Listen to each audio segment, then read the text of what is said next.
What do you do if they make you shuffle the cards before you start the trick? This is by far the most common question I get asked whenever I teach a card trick that involves some kind of a setup with the deck. I'll start by saying nobody can make you do anything. But I think the real question is, what if they ask you to shuffle the cards? They want to see the cards themselves or check the deck before you do the trick. There's a couple of different ways to handle this. And the first one is that you just control the situation. You're the magician and you're the one that's going to perform the trick, so you're the only one that knows what's about to happen. You can control the situation so they don't even want to ask to shuffle the cards. Here's a couple of methods. So let's say you're in a situation where you have the 4 aces on top of the deck to start the trick and you don't want them to know that. The first thing is that you don't present a magic trick as a challenge. So I would never come out with a deck of cards and say, look, I'm going to do a magic trick with this standard deck of cards. It's about the words that you use. So if I was performing in a setting like this where I had my table ready and I had my deck of cards, I might just start by saying, look, I have this deck of cards and I'm going to start dealing cards onto the table. And I just want you to say stop whenever you want me to stop. Now I've already passed the setup. I've already started the trick, so there's no reason for them to ask me to shuffle the cards. It feels like they've seen the cards because I flipped them over in the beginning of the trick. Another thing you can do is learn some false cuts and shuffles. So while you're setting up the trick or getting ready to perform,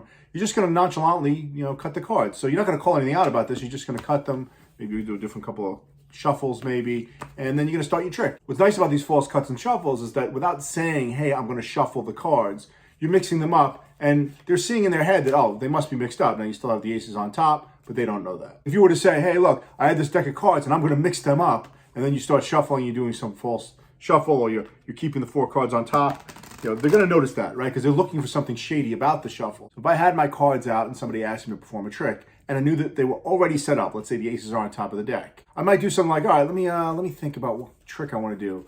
Okay, and then I'll start dealing. That false cut that I just did there was hidden behind me thinking about the trick I was going to do. Now, I knew exactly which trick I was going to do, but I wanted to make it seem like, without even thinking about what I'm doing in my hands, I'm trying to think of the trick I'm going to do. So they never suspect that this is a false cut, because I'm pretending to think about something else. What if you have one of those hecklers that's just going to jump in and try to stop you, even in the middle of a trick? They want to interrupt, and they want to ask you to shuffle the cards. They want to see the cards. That's going to happen from time to time. There's a couple of things that I would do in that situation. So if it's not a paid gig, and I don't have to continue performing, I would just stop and say, look, I'm trying to have some fun here. We're doing some magic, but if you don't want to enjoy it, then that's fine. But in some cases, you're in the middle of a trick already, or you're being paid for the gig and you have to keep performing. If somebody was like, no, I want to see those cards, I would first shuffle them myself, and then I would move on to a different trick. So it would look something like this. Someone says, wait, let me check the cards first.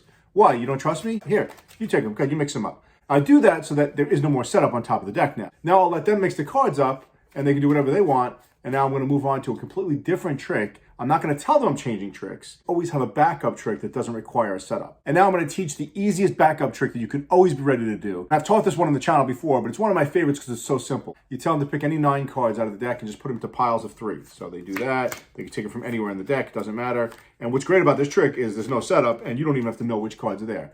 And you take the rest of the deck and you put it aside.